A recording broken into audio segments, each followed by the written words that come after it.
Continuăm cu rezolvarea complementului grupat din admiterea 2021. Compusul A este un produs de condensare crotonică al metanalului cu acetaldehida.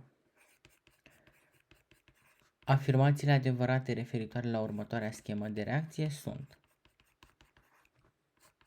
dacă facem direct condensarea crotonică,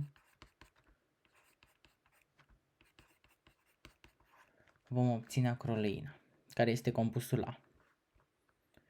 Acroleina cu reactivul Tollens va forma acidul acrilic, care este compusul G. Iar sub acțiunea hidrurii de litiu și de aluminiu va forma compusul B, care este alcoolul alilic. Bun. Hidrura de litiu și aluminiu este o hidrură complexă care permite reducerea doar a grupării funcționale aldehidice, nu și a dublei legături din catenă. Bun. Aul este supus hidrogenării totale. Sub acțiunea nichelului se hidrogenează molecula și se formează compusul C, care este N-propanol. Este supus oxidării. Se formează acidul propanoic, care este compusul D. Și acum, pentru a ajunge la compusul D, trecem prin compusul E. Și ne dăm seama, două molecule de apă și una de amoniac eliminată, că aici era un nitril. Acesta era compusul E. Iar compusul E a rezultat din compusul F prin reacția cu cianura de sodiu. Astfel încât compusul F era clorura de etil sau chelen. Și practic prima variantă este corectă. După aceea, G-ul se poate obține, adică acidul acrilic se poate obține și prin tratarea acroleinei cu bicromat de potasiu mediu de acid sulfuric. Fals! Dacă am oxida acroleina sub acțiunea agenților oxidanți, s-ar obține dioxid de carbon, apă și acid oxalic, care are caracter reducător, deci practic se va oxida și el la 2-dioxid de carbon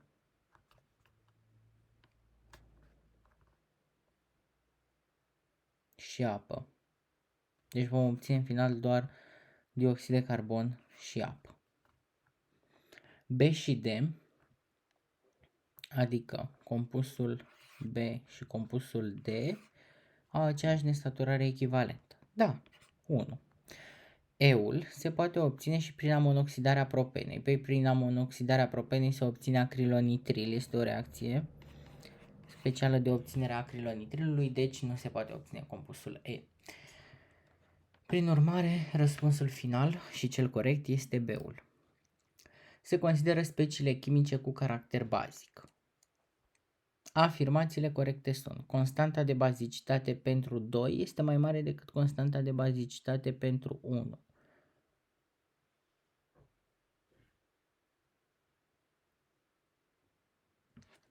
Corect. Constanta de bazicitate pentru 2 este mai mare decât constanta de bazicitate pentru 1. În momentul în care schimbă starea, de exemplu, compusul 2 ar fi provenit din etanol, este baza conjugată a etanolului, iar aici acid carbonic. Și în ceea ce privește constanta de bazicitate, practic se va schimba. Un acid tare va genera o bază slabă, respectiv un acid slab va trece în baza conjugată tare. De aceea este corect. Constanta de bazicitate pentru 5 este mai mare decât constanta de bazicitate pentru 4. Păi nu, tocmai ce spuneam adineauri. Provine de la un acid, provine de la un fenol. Deci va fi constanta de aciditate a lui 5 va fi mai mică decât 4. Deci 2-ul este greșit. Exponentul de bazicitate este cel mai mare la compusul 5. Da, cu cât exponentul de bazicitate este mai mare, cu atât baza este mai slabă. O bază se caracterizează prin constanta de bazicitate și exponentul de bazicitate. O bază tare va avea o constantă de bazicitate mare și un exponent de bazicitate mic, iar o bază slabă va avea o constantă de bazicitate mică și un exponent de bazicitate mare. Deci triul este corect. Dintre acizii lor conjugați, fenolul este cel mai acid. Nu. Ar fi chiar acidul acetic dacă ar fi acidul conjugat. Deci, prin urmare, răspunsul final este B. Afirmațiile incorrecte despre celuloză sunt: reacționează cu reactivul Schweitzer și vă dă clorat de diaminocupru, în paranteză. Nu. Nu este solubilă în apă, asta este corect. Este o substanță nutritivă pentru om, nici asta. Deci, false. 1 cu 3. Bun. Sunt corecte afirmațiile. În prezență de peroxizi organici, la întuneric și la cald, acidul clorhidric se adiționează la pentenă. Fals. Doar acidul bromhidric se adiționează antimarkovnikov și atât. Propina reacționează cu acidul bromhidric în raport molar de 1:2, formând 2,2-dicloropropan. Fals. Pe dacă reacționează cu acidul bromhidric, ar fi trebuit să dea dibromo, nu diclor. Prin adiția apei la alchine se formează întotdeauna acetone. Nu. Prin adiția apei la acetilenă se formează etanalul sau acetaldehida. La alchene, acidul bromhidric se adiționează mai ușor decât acidul clorhidric. Corect. Singurul răspuns corect, 4. Varianta D. Scindează legături eterice glicozidice. Maltaza da, lipaza nu, invertaza, peptidaza nu. Deci, B-ul. Afirmațiile corecte despre gruparea nitro sunt: este considerată grupare cromoforă pentru coloranți? Da. Prezența grupării nitro pe nucleul aromatic crește aciditatea fenolului și scade bazicitatea anilinei. Corect. Gruparea nitro este o grupare atrăgătoare de electroni, deci o să atragă electronii spre ea și practic o să scadă densitatea de electron, de exemplu, în molecula fenolului. Să zicem că avem paranitrofenol. Densitatea de electron de aici va fi atrasă către gruparea nitro, deoarece este o grupare atrăgătoare de electron și o să scadă la atomul de oxigen. Dacă scade, asta înseamnă că o să cedeze mai ușor protonul. Și dacă cedează mai ușor protonul, înseamnă că are un caracter acid mai accentuat. Scade bazicitatea anilinei. Bineînțeles, din aceleași considerente, pentru că atrage electronii spre ea și o să scadă densitatea. Azotul din gruparea nitro, a paranitrotoluenului, are numărul de oxidare plus 3. Păi are două legături și cu una plus 3. Corect. Dezactivează nucleul benzenic, la fel corect. Deci E+. Oxidează reactivul Tollens. E-, niciuna. Reduc reactivul Tollens dacă ar fi glioxalul, trehaloza dizaharidă nereducătoare. Acetilena nu dă reacții de oxidoreducere cu reactivul Tollens, este o reacție de substituție. Ribuloza nu, bineînțeles. E cu minus, din cauza că glioxalul îl reduce și nu îl oxidează. Caracterul reducător înseamnă capacitatea de a se oxida. Afirmațiile adevărate despre agenții activi de suprafață sunt: se mai numesc surfactanți? Corect. Acidul paradodecilbenzen sulfonic este un detergent anionic. Pe ar fi paradodecilbenzensulfonatul de sodiu, ar trebui să fie sarea acidului. Moleculele detergenților conțin o grupare hidrofilă cap și o grupare hidrofobă coadă. Corect. Aici 15, 16, 17 nu. Deci răspuns corect B-ul. Sunt adevărate afirmațiile cu excepția: molecula trioleinei este mai puțin compactă decât a tristearinei. Corect, datorită faptului că în molecula tristearinei avem doar legături simple sigma, ce permit catene flexibile și practic se pot roti în jurul legăturilor, pot adopta o formă de zigzag sau o formă mai compactă, pe când existența legăturilor prin molecula trioleinei nu va determina acest lucru. Deci prima afirmație este corectă. Orice grăsime conține 8 atomi de carbon primari. Păi hai să facem și noi. Grăsime sau trigliceridă.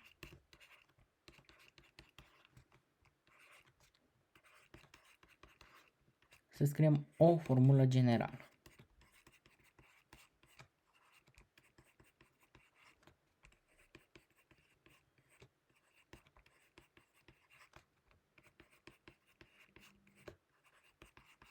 Bun. Carbon primar, primar, primar, aici primar, primar, primar, primar, primar. Deci sunt 8. Grăsimile sunt solubile în toluen? Da. Lipaza pancreatică hidrolizează grăsimea cu formare de 2 monoacilglicerol și acizi grași. Deci, D-ul, pentru că trebuie să alegem afirmațiile false și nu pe cele corecte. Se consideră 2 moli de amestec chimiolecular al izomerilor aromatici cu formula C7H7-clor. Afirmațiile adevărate sunt, păi va trebui să calculăm nesaturarea echivalentă, 2 ori 7 plus 2, minus 7, minus 1 pe 2, 4. Bun, și o să găsim și noi toate posibilitățile.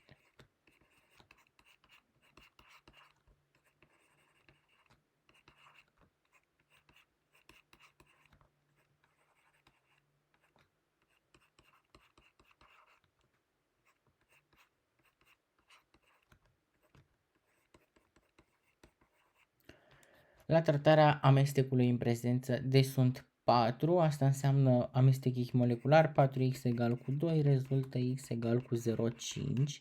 La tratarea amestecului în prezență de hidroxid de potasiu și etanol, adică reacție de dehidrohalogenare, se formează 2 mol de acid clorhidric, păi din compușii pe care avem noi niciunul nu se dehidrohalogenează.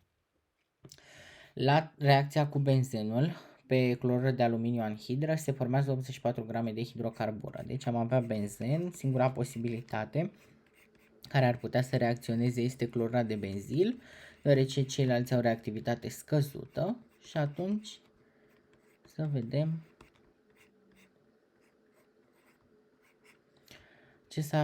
ce s-ar forma. Deci avem 0,5 moli, 1 mol, aici vom calcula în grame, adică avem C13H 5 cu 50 și cu 2, 12, 168 de gram pe mol.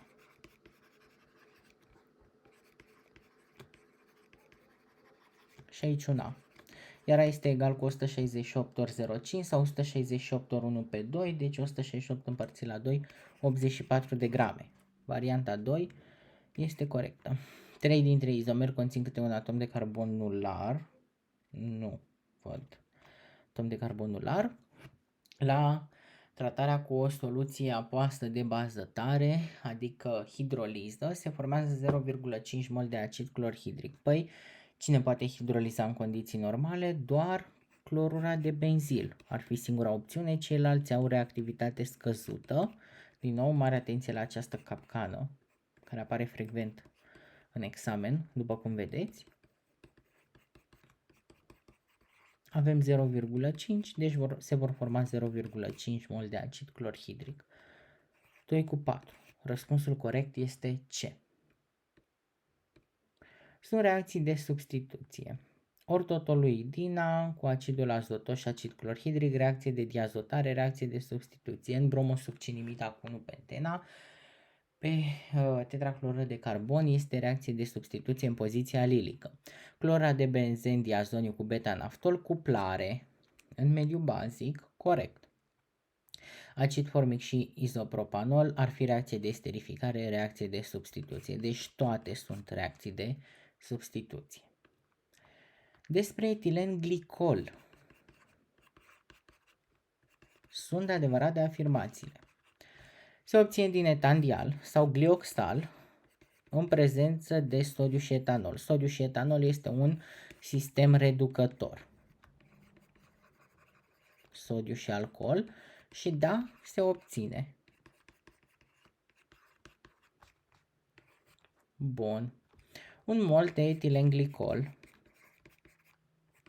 reacționează cu 2 mol de magneziu.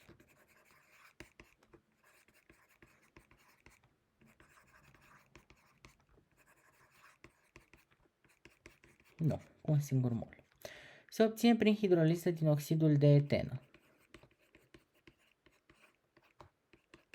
Da, prin hidroliza oxidului de etenă se obține etilen, glicolul, etanol cu reactiv Bayer nu. Deci, afirmațiile adevărate 1 cu 3, răspunsul final B. Afirmațiile incorrecte sunt: glicerolul nu se dizolvă în tetraclorat de carbon. Această afirmație este corectă, nouă ne trebuie ce este incorect. Lactoza este un polizaharid dizaharid, deci 2 este falsă.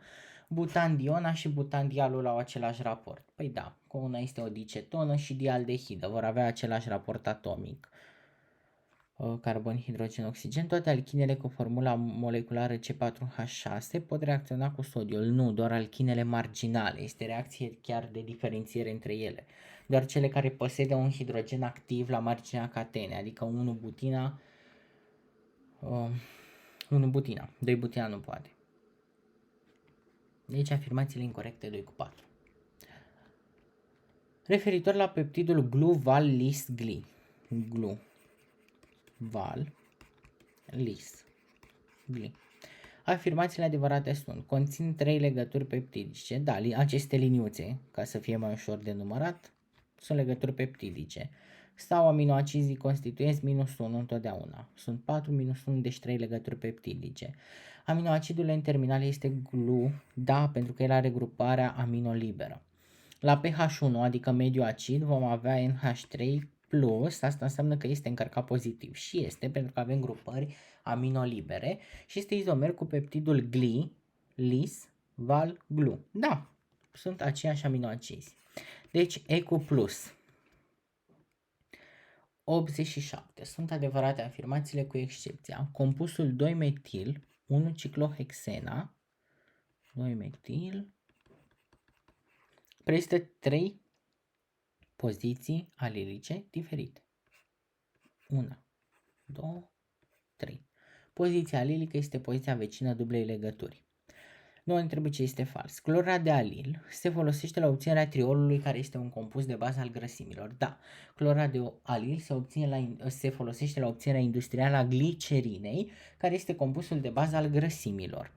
Deci până acum 1-2 corectă. Ciclohexena decolorează soluția de brom în tetracloră de carbon. Da, prezentând această dublă legătură, poate decolora soluția de brom.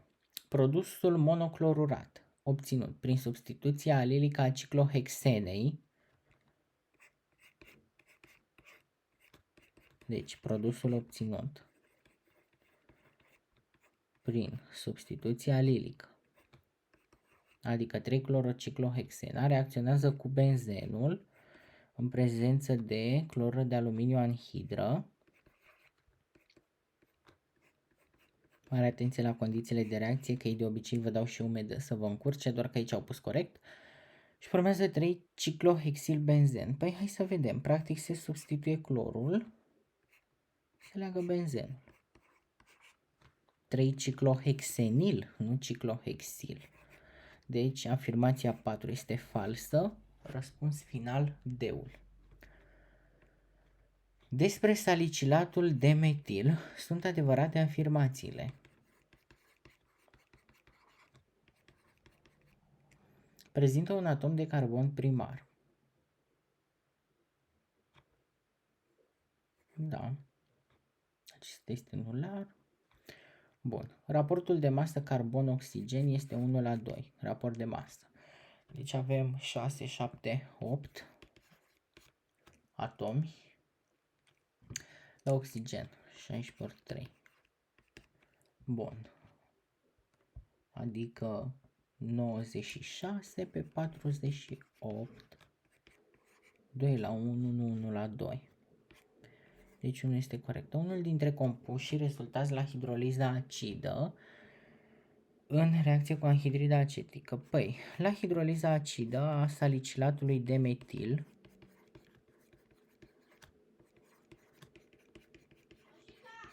se va forma acidul salicilic plus metanol. Bun. Și atunci, unul dintre compuși, noi trebuie să ne gândim care ar fi. Păi, în reacție cu anhidrida acetică cu rol inflamator, ne gândim clar la aspirină, adică ne ducem cu gândul la acest lucru și acidul salicilic reacționează acid sulfuric 90 de grade Celsius. Atenție, este afectată de data aceasta gruparea OH fenolică, ea va reacționa, formează acidul acetil salicilic care are rol antiinflamator. Conține o grupare funcțională divalentă, este trivalentă gruparea esterică, deci 1 cu 3 sunt afirmațiile adevărate. Afirmații incorrecte sunt: dicromatul de potasiu în mediul acid poate oxida tersbutanolul. Tersbutanolul este un alcool terțiar, deci este rezistent la acțiunea agenților oxidanți, nu se poate oxida. Prin adiția apei la 1-butenă se obține 1-butanol. Păi adiția apei la 1-butenă va respecta regula lui Markovnikov, care spune: gruparea funcțională se va duce la carbonul care are mai puțin hidrogen. Aici este nevoie să evidențiem și hidrogenii pentru a vedea. Deci, are mai puțin hidrogen, atomul de carbon 2. Acolo se duce gruparea funcțională, hidrogenul se duce la cealaltă, deci va forma 2-butanol. Asta înseamnă că și afirmația 2 este incorrectă. În reacția de condensare, benzaldehida poate fi atât componentă carbonilică cât și metilenică. Benzaldehida poate fi doar componentă carbonilică. Toți compușii carbonilici pot fi componente carbonilice, însă metilenice pot fi și cei care au carbon în alfa. De exemplu, aici acest carbon este quaternar, nu avem hidrogen. Este falsă. Iar izoleucina este un aminoacid esențial. Deci afirmațiile incorrecte 1, 2, 3. Afirmații incorrecte din nou. Compusul 2,3-dicloropentanul prezintă mezoformă.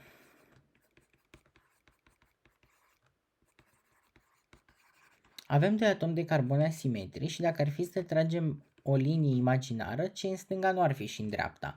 Deci prima este falsă. Pentru a prezenta mezoformă trebuia să avem identic, să avem prin linia noastră trasă să existe o simetrie a moleculei. De exemplu, 2,3-diclorobutanul ar putea prezenta mezoformă, pentru că dacă tragem aici avem existența unui atom de carbon, a 2 atomi de carbon asimetrici și dacă tragem linie avem ce este în stânga e și în dreapta. Prin condensarea aldolică a 2 mol de butanonă se pot obține 2 hidroxialdehide. Păi, s-ar obține hidroxialdehide când componenta metilenică ar fi o aldehidă, doar că avem condensare între butanonă cu butanonă, deci 2 cetone, clar, vor fi hidroxicetone. 2, am sărit la 3, deci 3 este incorrectă. Compusul 2-butenal, am sărit peste el, prezintă 2 izomeri geometrici. Da, prezintă cis și trans. Compusul este produs de condensare crotonică. Da, avem dublă, simplă și, atenție, grupare NO2. Poate fi, adică acest compus a rezultat prin condensarea benzaldehidei cu nitrometanul. Acesta are hidrogen, hidrogen la carbonul vecin grupării funcționale NO2, poate servi drept componentă metilenică. Și atunci poate fi compus de condensare crotonică, doar că nouă ne cere ce este incorect, deci 1 cu 3. Prezintă sulf în moleculă, metiloranjul. Da, are gruparea SO3- sodiu plus. Cauciucul vulcanizat, da, deoarece se formează acele punți de sulf, acidul sulfanilic. Peptidul gliser, serina are OH, cisteina avea SH, deci 1, 2 și 3. Următorii compuși conțin radicalul izopropil în structură. Mentolul, da. Timolul,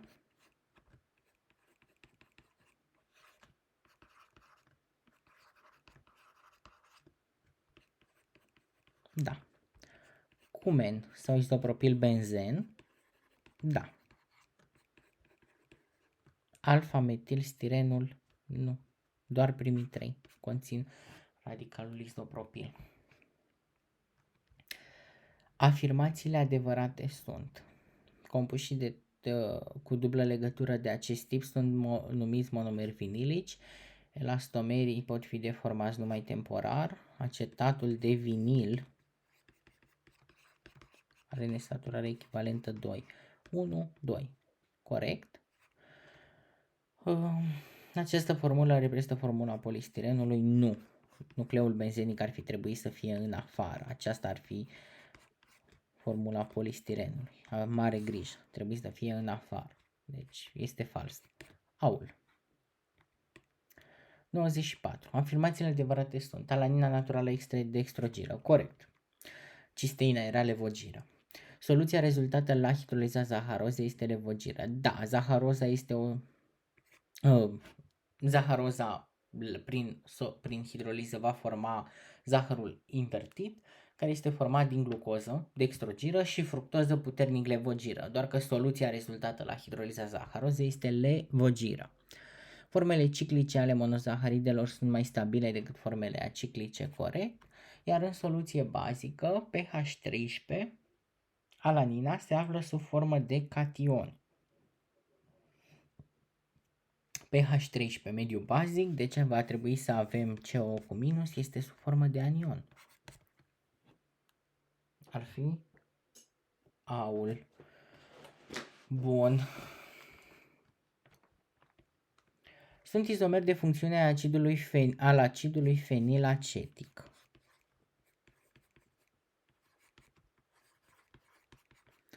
Acetatul de fenil.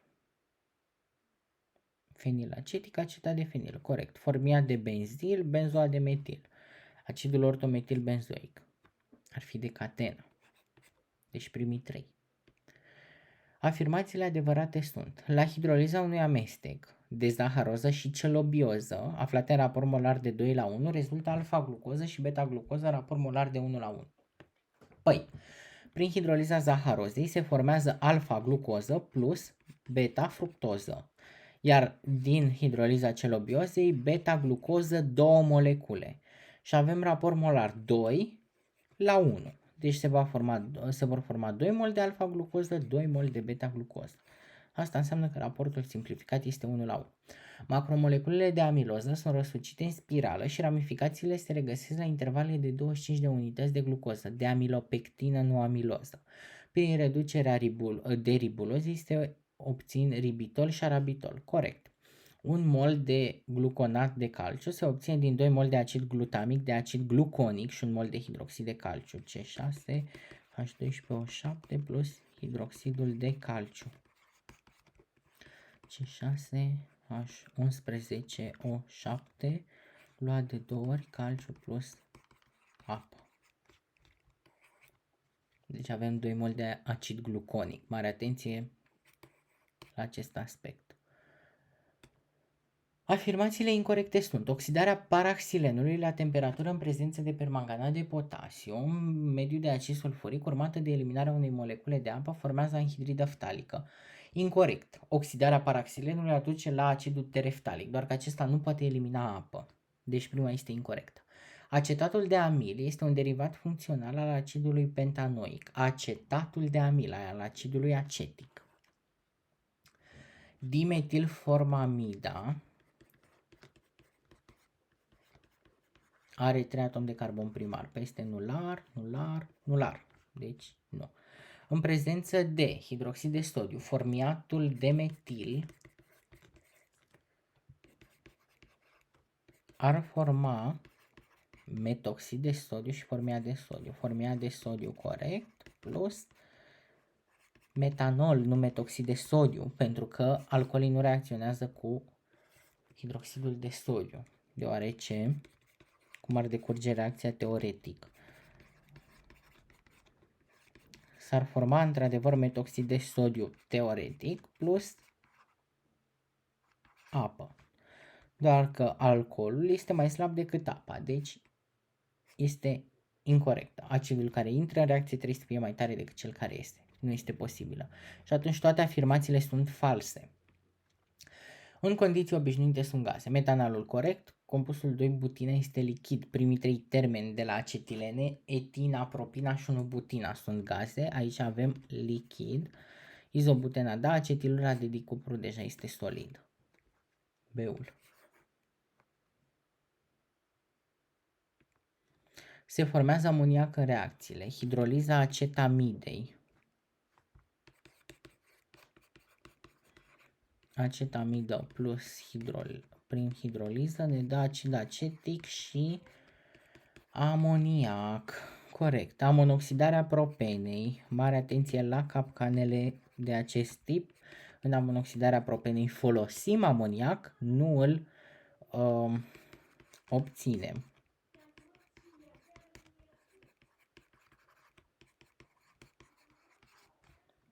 Deci se folosește, nu se obține. Oxidarea propanalului cu reactivul Torrens aici ne va duce, etoxilarea anilinei nu. Deci 1 cu 3, răspunsul B. Mare atenție la această capcană. Și 100. Afirmațiile incorrecte sunt: atât anilina cât și NN-dimetilanilina pot fi diazotate. Diazotarea este o reacție specifică doar aminelor aromatice primare și atunci NN-dimetilanilina nu mai este aromatică primară, deci nu poate fi diazotată. Este fals. Paraaminoacetofenona are o bazicitate mai mare, paraaminoacetofenona, decât anilina. Fals. Această grupare este o grupare atrăgătoare de electroni. Avem C dublu legat oxigen, deci vor fi atrași electronii. Asta înseamnă că bazicitatea scade. În prezență de clorură de aluminiu, fenolul cu clorura de acetil formează acetatul de fenil. Fals. În prezența catalizatorilor, reacția decurge la nucleu. Deci fenolul, în reacție cu clorura de acetil, în prezență de catalizatori, clorură de aluminiu anhidră, se va duce pe nucleu, în pozițiile orto și para, deoarece gruparea hidroxilă este de ordin 1.